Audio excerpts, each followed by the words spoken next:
help me welcome to the stage founder and CEO, David Schmidt.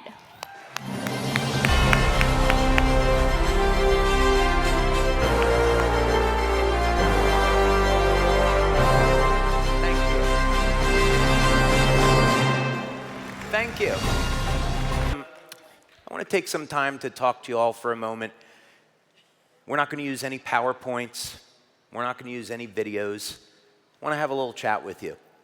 And I want to talk to you about some of the things that have happened in the past in LifeWave and where we're going in the future. Because it's so important that we have a roadmap, that we have a business plan for how we're going to get from where we are today to where we're going in the future.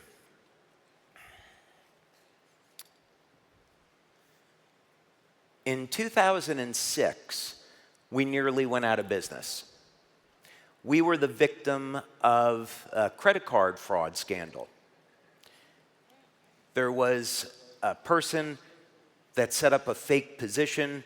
They were using stolen credit cards that they had gotten from Russia, ordering product, earning commissions that they weren't entitled to, and by the time we detected that fraud, there was already about $1 million worth of product that had been shipped out, and we had paid hundreds of thousands of dollars in commissions. And at that time, we were a small company, and the effects were devastating. This happened in end of September, beginning of October of 2006, and by December of that year, we had lost 50% of our brand partners. And most people had thought LifeWave was never going to make that. It was about a week before Christmas. We had payroll coming up, and we didn't have any money to pay the staff. So I went into my bank account, and I emptied my bank account, and I put all of that money into the company so we could make payroll, and so that people wouldn't have to tell their families they didn't have any money for Christmas. And I didn't know how I was going to make payroll the next month. But I just kind of trusted, okay, well, if I can't make payroll the next month, at least I gave everybody a Christmas, and we can figure out what we're going to do. And fortunately, through divine intervention, the number of brand partners and customers that we had in the company was just enough to cover our monthly expenses. So we went this way for a number of months, each week not knowing how we were going to pay bills, not knowing if we were going to stabilize or not, or if we were going to continue down. And it was around March of 2007, and we had our corporate office in San Diego. And every Sunday, I would go for a walk on the beach. I'd take 3 hours to go for a walk on the beach and pray. And I would use that time to try to commune with God and say, I know this is what I'm supposed to do with my life, but I don't know how I'm supposed to get through this. And I kept hearing this message, well, it's in fire that gold is purified. And that I had to go through this challenge to deepen my faith in God and trust in God. And just keep being patient, being persistent, and try to push my way through it. So it was in March of 2007, and I came home on a Friday night, and there was a letter from the IRS. And I thought to myself, I don't know if I can take any more. And maybe what I'll do is I'll try to have a nice weekend, and I will open this letter on Monday. And then I thought, this is kind of silly. I got to man up on this, and whatever it is, I just have to deal with it. So I opened this letter from the IRS, and inside was a check for $163,000. And as it turned out, we had overpaid on our taxes the year before, and I wasn't aware of it. And so In this case, God decided to use the IRS of all organizations to save this company.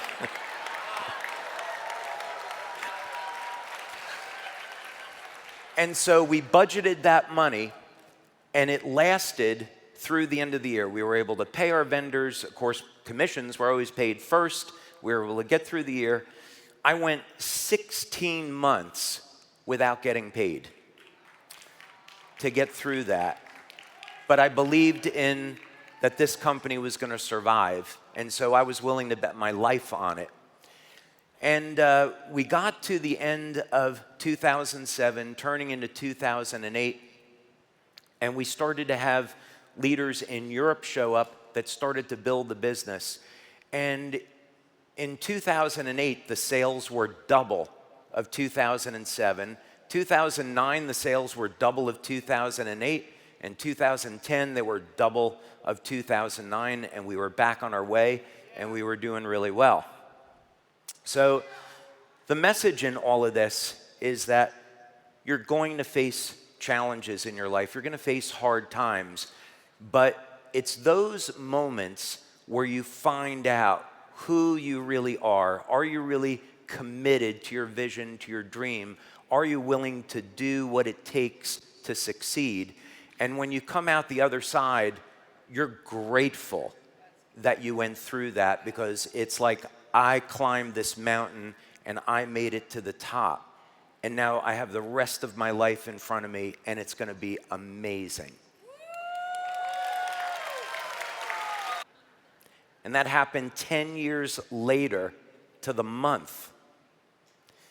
And it was 2016. We had been doing fine. We had tried a lot of different things to kind of break out. We were stuck between 20 million, 40 million a year, and we were stuck trying to find a way to break out of this. And in 2016, we did a product launch. We got about a week where everything was looking great. And then we implemented a new software program, a new back office system, and everything crashed. And we went for weeks where the system wasn't taking orders, it wasn't working properly.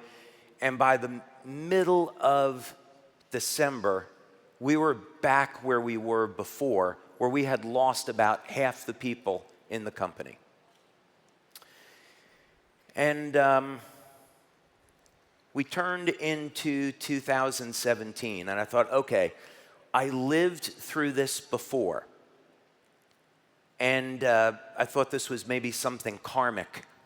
You know, if you want to put a word on it, I don't know what else to word you would put on this. But why did this show up exactly 10 years later? And it's not going to happen again, by the way, because I took care of that. I'll tell you that story another day. But I thought, okay, I've been through this before. And having that experience in 2007 kind of made me battle-hardened to where psychologically I was in the place where, okay, I know to form a plan, I need to take action, I know what to do with the finances of the company, where we need to cut and save to survive. It was tough. It was really tough, but we were able to float along and survive. And I was going into work each day, and it was very stressful. You could feel the stress on the staff. And there came a point where I thought, I'm tired of being on defense. I'm tired of going into work and patching holes in the dam and trying to figure out how to survive. I want to be on offense. I want to have a way that we can get people excited about this company, but how is that going to happen? And we had been doing stem cell research at that point for almost 10 years, and we had put $4.5 million into research at that point, and we had some phenomenal experiences. We had a ton of patents. The problem was the technology that I had been developing was really more suitable for hospitals This was something, as we found out later, that it was going to take maybe $100 million to get this through FDA, and they were never going to let the technology go over the counter. It would have had to have gone through hospitals. So it's like, okay, there's no way that we're going to get this ever into the network, but the amount of information that we've learned over this period of time, how can we go ahead and apply this in a way that people can benefit from it, people can use this, it will be safe, effective, affordable. How can we take this? This is a piece of equipment that potentially could cost millions of dollars. How exactly are we going to make this affordable and safe for everyone so a doctor doesn't have to prescribe it? So fortunately, I love Iron Man and Tony Stark. And Tony Stark, when he has a problem, he always goes into his lab or he gets isolated into his cave and he starts to invent. And that's what I did. And I went into my lab and I went home and I isolated myself and I started digging through my notes and praying over this and looking for a flash of insight. That's kind of the way that it works with inventors, is that you are in an altered state of consciousness, you might say. It would be like when you're fasting for a very long period of time and your brain shifts into an entirely different state. It's kind of like that. And you get this burst that goes off in the brain, and there's this idea, and you can visualize it in your mind. You can see it clearly, and it resonates as truth. And it was at this moment that X39 was born. And I could see it so clearly.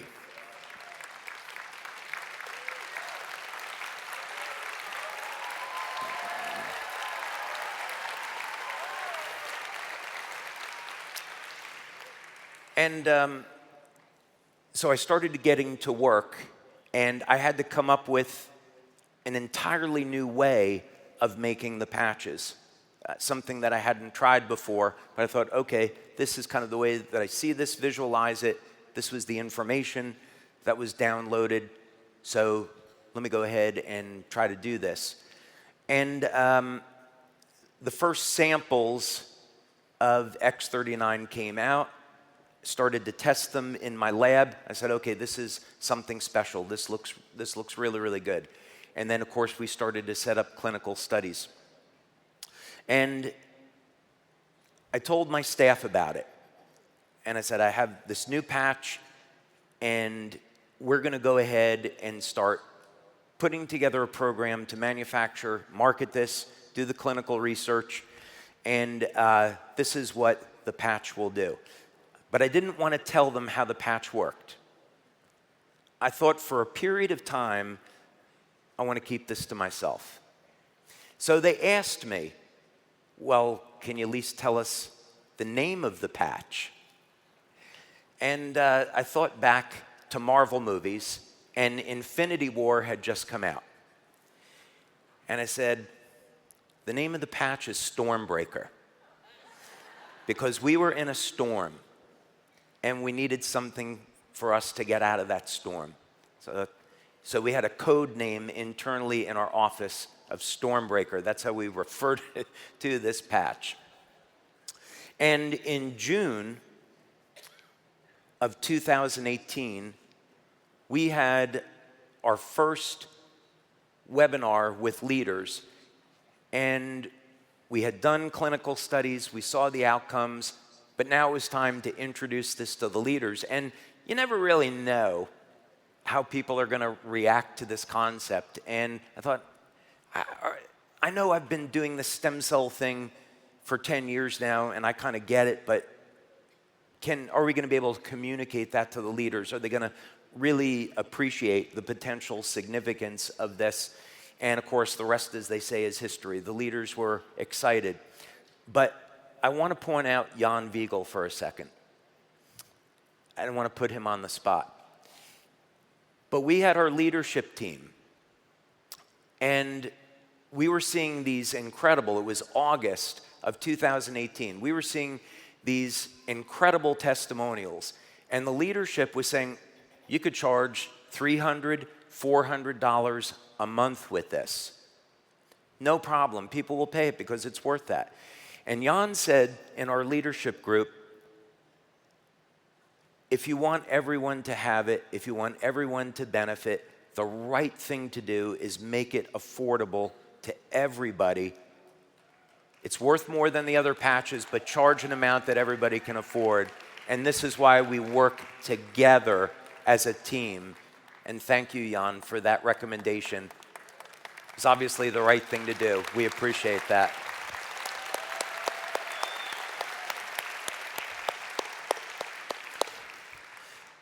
So undoubtedly, we're going to have challenges that we're going to face together in the years ahead. I don't think of LifeWave anymore as being a billion-dollar company. And I don't want the Merits here to get scared, because they're terrified right now. No, they're not. They're laughing, which is good. No, I actually think of LifeWave as doing tens of billions of dollars a year, because the goal of the company has shifted dramatically.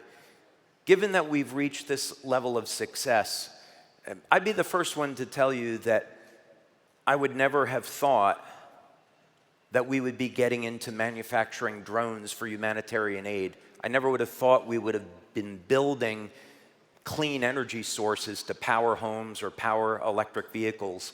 But this is the path that we're being led down, and doors are opening up. So it must be the path that God has intended for us, because everything has just worked out incredibly well.